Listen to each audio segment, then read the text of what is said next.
안녕하세요. 강신우의 교회음악 강의를 맡아 진행하는 강신우입니다. 성가대에 대한 상식 깨기. 첫 번째로 성가대의 간단한 역사입니다.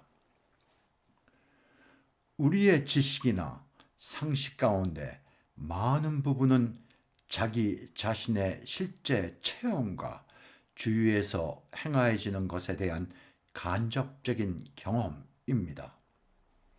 성가대에 대한 우리의 생각이 이와 같아 성가대에 대한 이야기를 시작하게 되었습니다. 이는 성가대에 대한 이해 또는 우리가 알고 있는 성가대에 대한 상식 깨기와 같은 것입니다. 우리가 생각하고 있는 성가대는 일반적이고 실제 성가대와는 크게 다르기 때문입니다. 이러한 이유에서 성가대에 대한 상식 깨기를 몇 편으로 나누어 시작하려 합니다.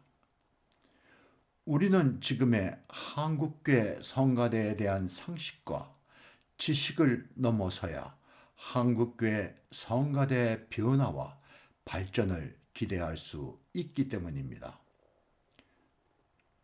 많은 분들의 성가대에 대한 강의도 구약 성서에 나타난 성가대를 모범으로 하는 경우가 종종 있습니다. 이는 참고는 할 수 있으나 교회와는 다릅니다. 교회 성가대에 대한 유대 교회의 영향은 솔로몬 때가 아닌 바빌론 포로 시대 회당 교회와 연관되어 있습니다. 교회의 성가대는 중세가 시작되던 4세기에 시작되었습니다. 이때 성가대는 스콜라 칸투룸이라는 이름으로 시작되어 14, 5세기에 이르러 다성음악 시대가 되면서 성가대는 더욱 예배에서 활력을 가지게 되고 성가대의 수 역시 많이 늘어난 때이기도 합니다. 초기 교회에서는 교황이 예배드리던 예배당에서 시작된 성가대는 다성음악 시대에 이르러 보다 많은 교회 예배에서 성가대가 노래하였습니다. 지금 바티칸의 성가대도 교황이 예배 드리는 시스틴 채플의 성가대로 이를 시스틴 채플 콰이어라 합니다. 그러니까 바티칸 예배에서 노래를 하지만 성가대 이름은 시스틴 채플이라고 하죠. 음악 역사에서 르네상스 시대는 다성음악이 꽃피우던 시대이고 그 시대의 예배에서 불렸던 성가대 음악이 지금에 이르기까지 합창음악의 정수로 교회 예배는 물론 합창 음악회에서 불리고 있습니다. 이 시대의 예배 음악은 악기의 도움 없이 노래하는 무반주 합창입니다. 이 시기에 종교 개혁이 시작되면서 누토 교회와 영국 교회, 우리는 영국 교회를 흔히 성공회라고 하죠.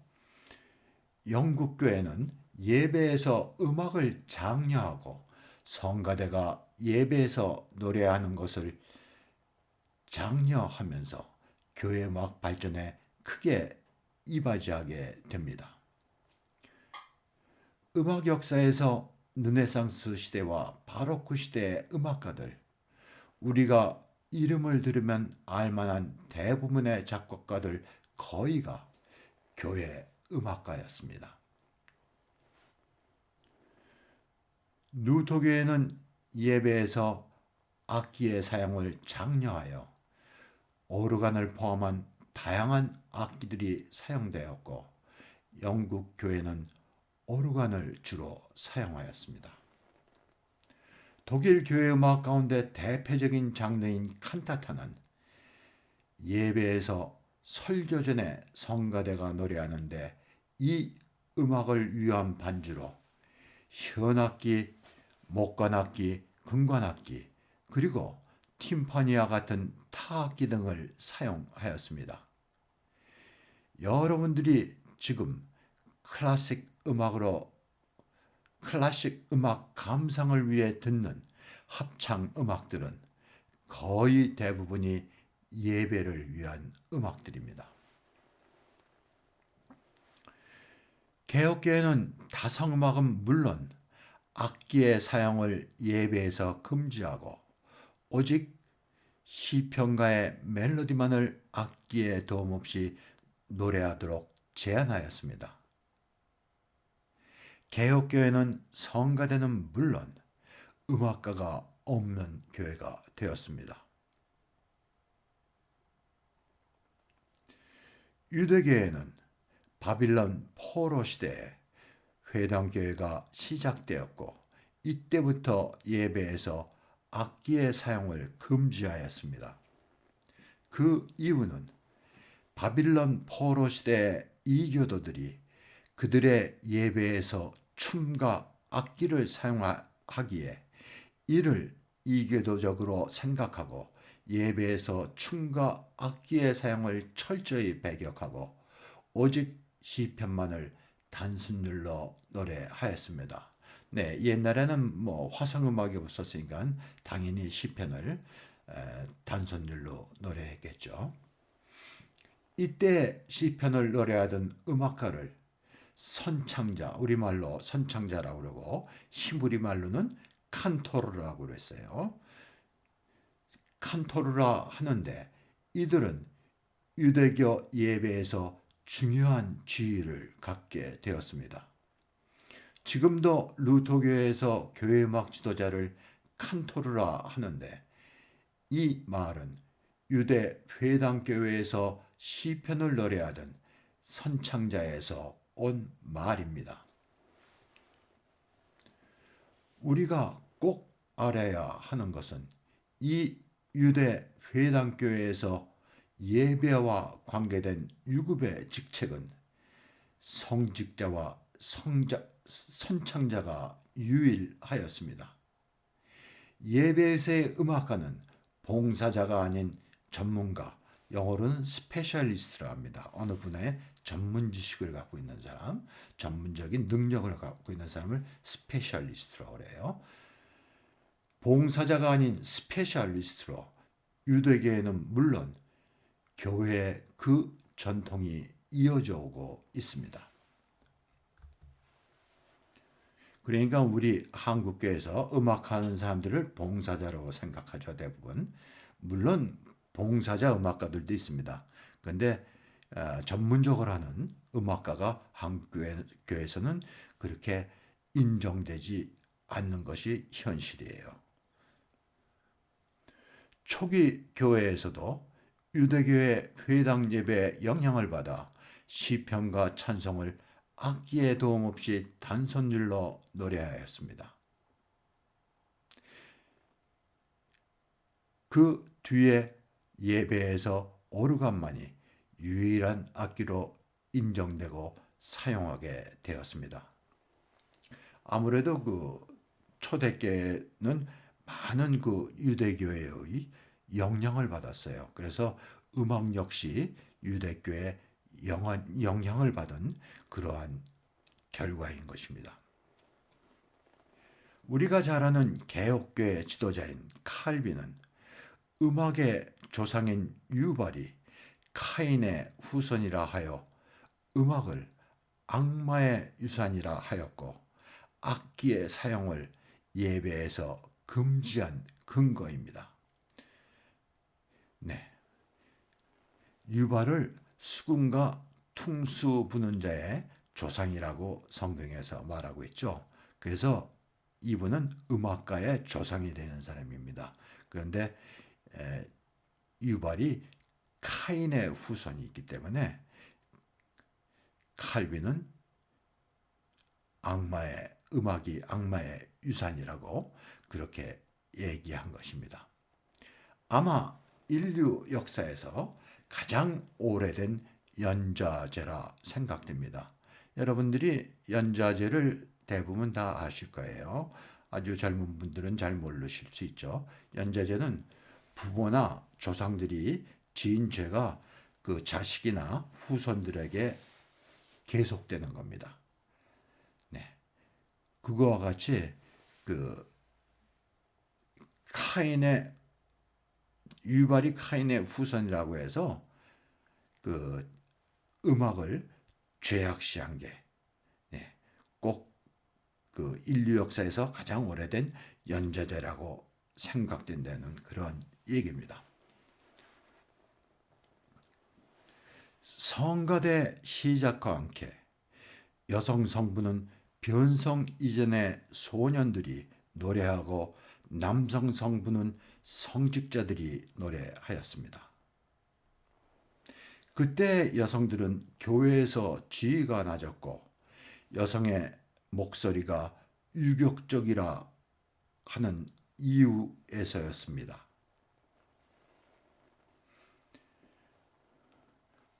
훈련된 어린 성가대의 목소리, 그러니까 변성 이전의 소년의 목소리를 얘기하는 겁니다. 소년의 목소리는 티 없이 맑고 파장, 비브라토가 적은 소리로 교회 성가대의 이상적인 소리로 인정되어 지금도 소년이 여성 성부를 노래하는 성가대가 유럽에는 많이 있습니다. 나는 이를 전통적인 성가대 트래디셔널 콰이라 하는데 이는 혼성 성가대와 구별하기 위해서입니다.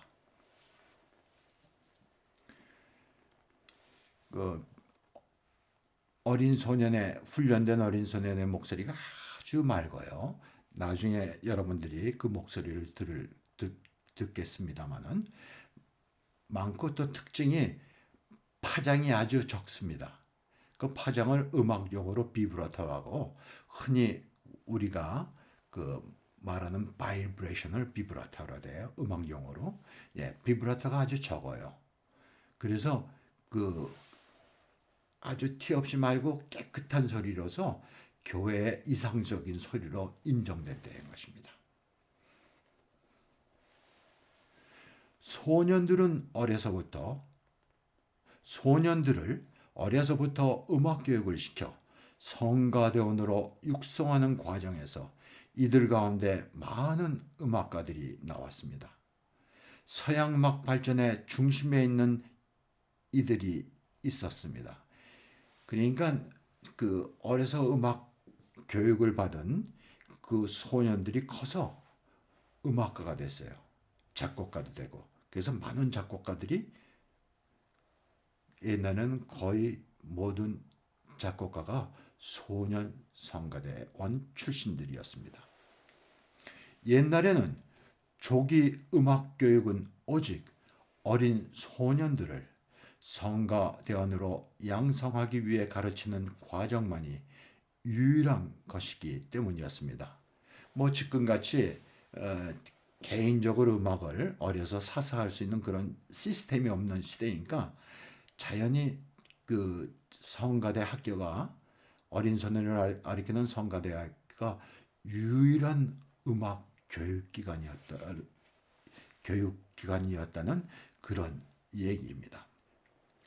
우리가 아는 거의 모든 오래전의 음악가들이 이 소년 성가대는 영어로 콰이어보이라고 그래요. 콰이어보이 출신이며 비교적 근래에 잘 알려진 음악가인 하이든, 슈베르트 같은 음악가도 교회 성가대가 배출한 음악가입니다. 지금 활동하는 음악가들 역시 소년 성가대원이었던 음악가가 적지 않습니다. 한때 일부 카톨릭 교회에서 거세 가수를 성가대에서 여성 성부를 노래하도록 하였으나 부정적인 여론에 밀려 다시 소년들이 여성 성부를 노래하게 되었습니다. 17세기, 18세기에 극음악이 많이 발전해요. 그때 그 극음악의 대표적인 게 그 오페라겠죠. 초기 오페라에서 변성 이전에 어린이를 거세를 하게 되면 여성 목소리, 어른이 돼도 여성 목소리를 갖게 돼요. 그래서 그들이 여성의 성부를 노래하는 가수가 됩니다.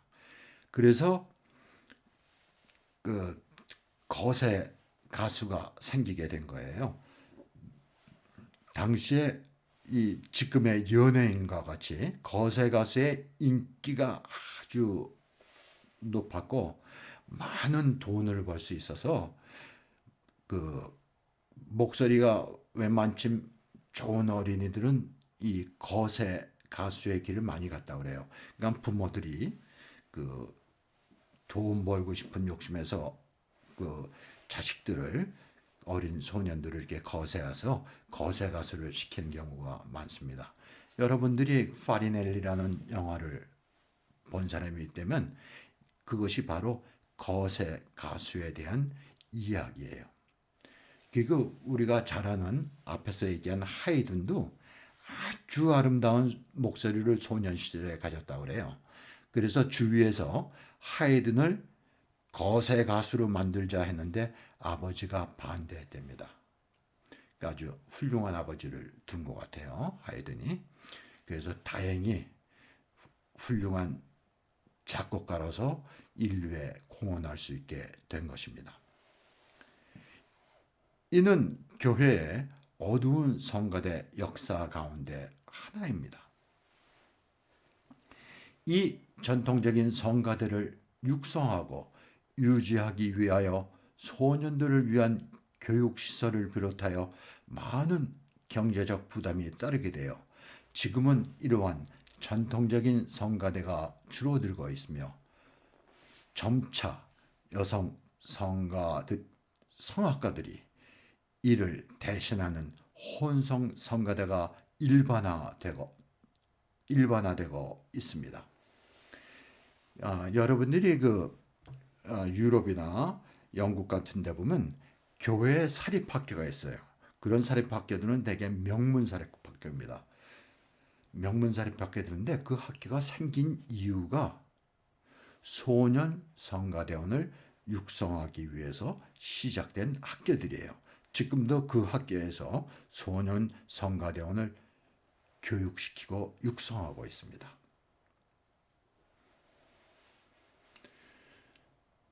남성 성가대원은 초기 교회에서 성직자들이 노래하였으나 점차적으로 전문 음악인 프로페셔널 싱거가 노래하게 됩니다. 지금도 영국교회 성가대에서 노래하는 남성 성가대원을 네이클락 혹은 레이비카라 하는데 이 말의 뜻은 평신도 목회자라는 뜻입니다. 그러니까 초기에 성직자들이 성가대에서 노래해서 이런 그 전통이 이어져서 그 직업 성악가들이 노래하지만 이들을 그 평신도 목회자라는 이름에 해당되는 이름을 부르게 된 것입니다. 한편 오르간주자를 포함한 이들은 성가대원은 교회의 신사라 부르곤 합니다. 그들을 총칭할 때 젠틀맨 오브 처치라고 그랬어요. 그러니까 굉장히 우대하는, 높이는 그런 말이 되겠죠. 우리에게 익숙한 혼성 성가대는 18세기 독일과 미국에서 시작되었습니다. 여기서 말하는 혼성 성가대원은 여성 소프라노와 알토가 전문 성악가가 노래하는 그런 성가대를 얘기하는 거예요. 한국교회와 같이 봉사자가 하는 성가대를 얘기하는 게 아닙니다. 그 혼성 성가대가 18세기 독일과 미국에서 시작된 얘기예요. 봉사자 성가대, 볼런티어 콰이어라고 그래요. 우리 한국교회 성가대원과 같이 그 자기가 자원해서 성가대를 하는 거. 그 사람들은 그 음악적인 그 능력을 그 전문가 수준에 갖추지 않은 사람들이죠. 그래서 우리는 그 성가대를 아마추어 성가대라 합니다. 이 봉사자 성가대는 19세기 말에서 20세기 초 미국의 복음주의 교회에서 시작되었다고 볼 수 있습니다. 미국의 19세기 말에서 20세기 초에 미국 부흥운동 시기에 시작된 자원봉사자 성가대는 한국교회 성가대의 뿌리입니다. 나의 교회음악 강의 한국교회 예배와 성가대 두 번째 강의에서 한국교회 성가대의 뿌리에 한국교회 성가대에 대한 강의가 있습니다. 아래 댓글에 주소창을 올리겠습니다. 관심 있는 분은 들어보시기 바랍니다. 그러면 전통적인 그 성가대, 소년들이 노래하고 남성 음악가들이 노래하는 그 성가대 노래를 들려드리겠습니다. 영국의 윈체스터 대성전교회 성가대예요. 이거는 예배가 아닌 음악회에서 노래하는 겁니다. 핸델 메시아 중에 한 아기 위에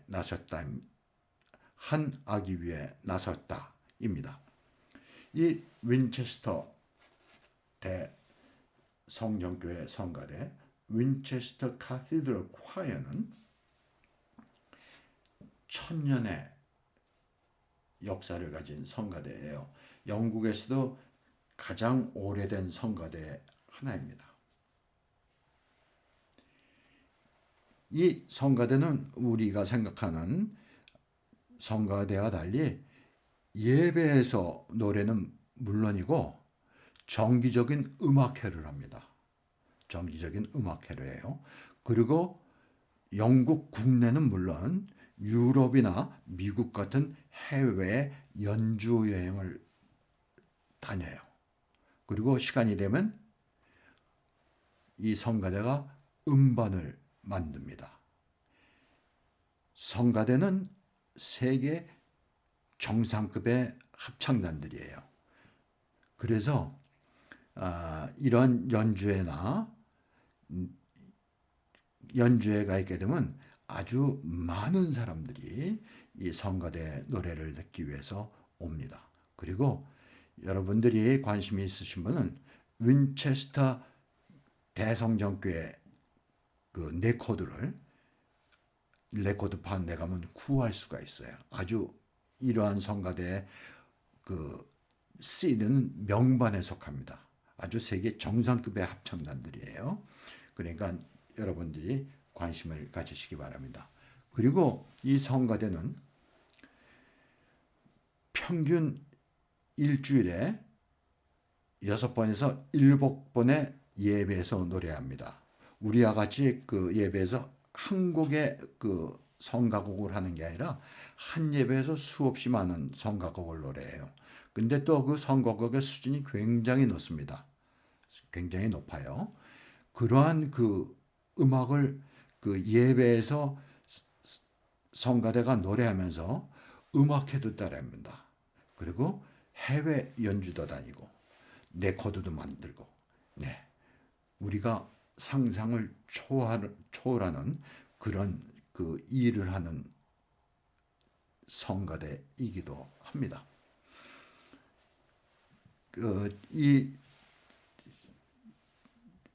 메시아 연주는 아마 크리스마스 전에 있었던 그런 음악회일 거예요. 그리고 뭐 사순절 때에는 바하의 마태 순환곡, 뭐 요한 순환곡 이런 것을 갖고 또 연주회를 합니다.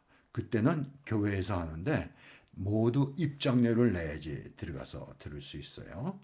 네. 그러면 이 음악을 한번 들어보시겠습니다. 여러분들이 그 소년들이 노래하는 모습을 보게 돼요.